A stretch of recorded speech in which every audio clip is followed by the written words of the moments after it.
This is drama. This is war. This is the Turkish Super Lig. When Galatasaray started the season, they had only one mission in mind.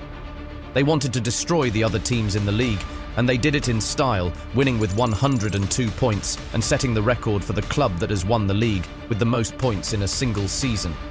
However, that victory didn't come easy. One of their rivals almost derailed their season entirely. This is the dramatic story of how Galatasaray won the league. Galatasaray won the league with just 3 points over their rivals, Fenerbahce, who ended up as the runner-ups in the Turkish league for the 6th time since they last won it in 2014. Fenerbahce won it that year with 3 games to go while they had 68 points. However, at the time their closest competitor was Galatasaray, who were trailing by 12 points.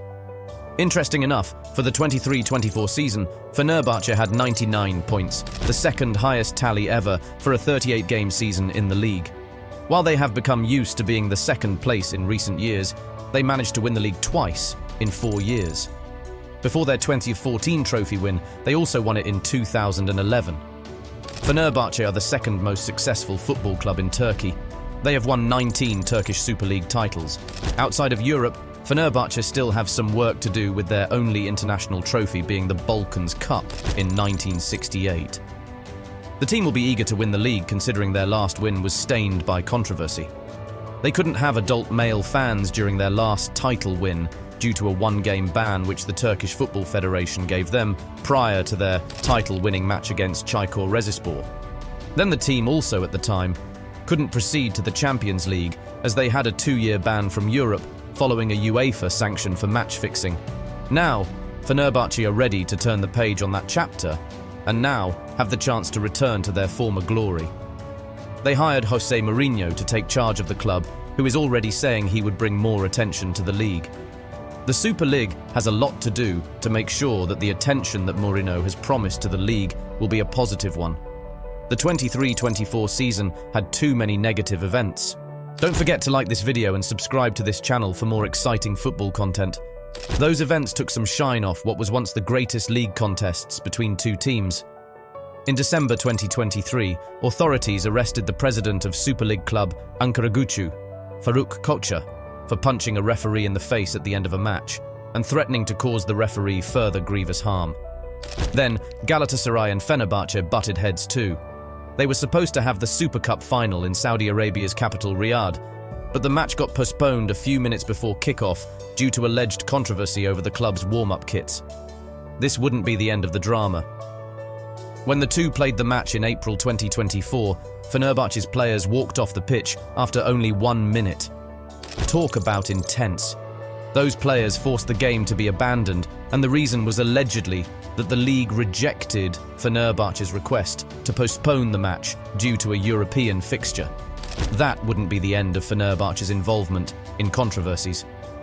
During their match against Trabzonspor, fans stormed the pitch and fought with security operatives and Fenerbahce players. Fenerbahce then threatened to withdraw from the league, but chose to continue. The drama in the Turkish league would make some sitcoms appear boring.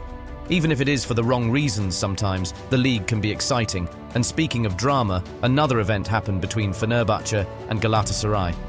Galatasaray, who were on a title defense, could taste their second title win in a row in their mouths.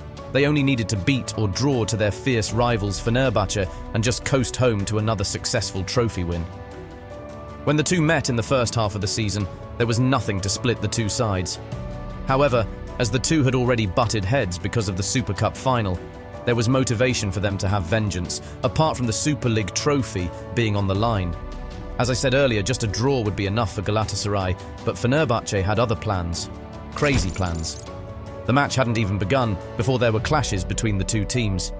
As they were warming up, the players from both teams hassled each other. It was going to be a long day for the referee, and within 13 minutes of the game, there were already yellow cards. Then in the 22nd minute, Fenerbahce suffered a loss. Their player, Alexander Ciku, got a red card. Despite having more men on the pitch, Galatasaray just couldn't make use of their advantage. The first half ended with the two teams unable to break the deadlock, with Galatasaray unable to break through Fenerbahce's resolute defence. The match seemed poised for a draw, which meant Galatasaray would dunk on their rivals by using them to win the trophy. Not wanting this to happen, Fenerbahce became even more stubborn, and when the opportunity came, they scored a goal. Then they dug deep and held on to prevent Galatasaray from equalising and lifting the title.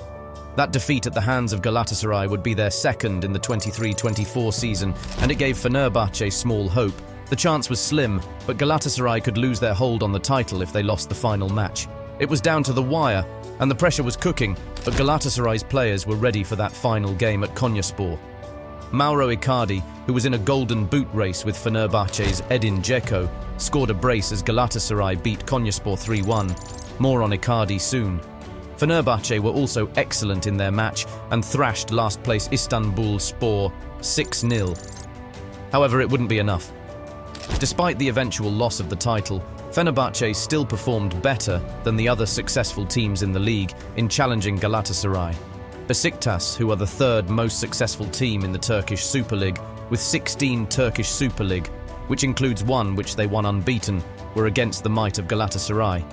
The team who last won the Turkish Super Lig title and Turkish Cup during the 2021 season lost twice against Galatasaray in the 23-24 season. When they met Galatasaray in the first half of the season, they put up a great fight. Galatasaray went ahead in that match, and Besiktas equalised in the second half. However, as the game neared its end, their player caused a penalty by handling the ball in the box. Galatasaray's Mauro Icardi scored the penalty to give Galatasaray the victory in that game. In the reverse fixture, Besiktas went behind through an own goal and kept on chasing for an equaliser, which would unfortunately never come.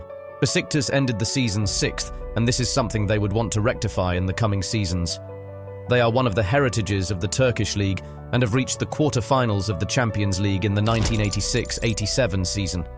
They even went unbeaten in the group stages of the 2017-18 Champions League, something no other Turkish team has managed before them. They have also been in the Europa League twice.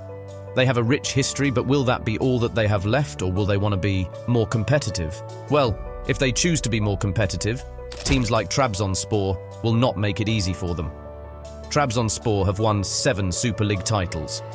Unlike Galatasaray, Fenerbahce and Besiktas, who are based in Istanbul, Trabzonspor are non-Istanbul based. They are the dark horses and outliers of the league, yet they have achieved success in their own way and are not seeking to stop their pursuit of surpassing the Istanbul-based clubs. Looks like the Turkish league would be competitive for years to come, especially since the most successful club in the league isn't ready to give up their position. Galatasaray are the most successful club in the Turkish Super Lig and haven't gotten relegated since the beginning of the Super Lig in 1959. They have won 24 league titles, one of which was part of a treble they won in the 1999-2000 season. They won the league in the 22-23 season and have successfully completed their title defence. When it comes to international competitions, Galatasaray have done really well.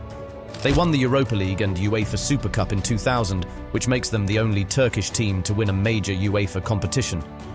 With how incredible they have been in the transfer windows and their ability to attract major talents, they might have just started a new era of dominance with their title defence. One of the talents they've attracted is striker Mauro Icardi, and he has been phenomenal for them. The player, who will be known for both his talent and controversy around his actions towards Maxi Lopez, scored 25 goals for Galatasaray, and his goals were instrumental as to how they won the league. Icardi offered much more than just goals to the club. He is also one of their best passers and has shown incredible creativity. Icardi created 48 chances for the club and created 8 assists. The responsibility doesn't end at Icardi's table. Dries Mertens is another player who has been amazing for Galatasaray. He made 16 assists, completed 770 passes with a 77.2% pass completion rate, and created 93 chances. When Mertens gets on the ball for Galatasaray, he is a constant threat and a thorn on the sides of opponents. Unfortunately, the club can't keep all of their talents and are looking to let key man Wilfried Zaha, who scored 9 goals, go due to his huge wages. Although it's not all gloom and doom, as the club is still active in the transfer market and are looking to bring in Leicester City's Wilfried Ndidi for free. They are also keen on adding a new striker in their ranks, as Michy Batshuayi confirms he has moved to the historic club. Galatasaray have a lot to do to maintain their status as the biggest club in the Turkish Super Lig. To do this, they would need to show strength by going for a 3rd trophy in a row. Will they be able to manage this? Let us know what you think in the comments. Don't forget to like this video and subscribe to this channel for more exciting football content.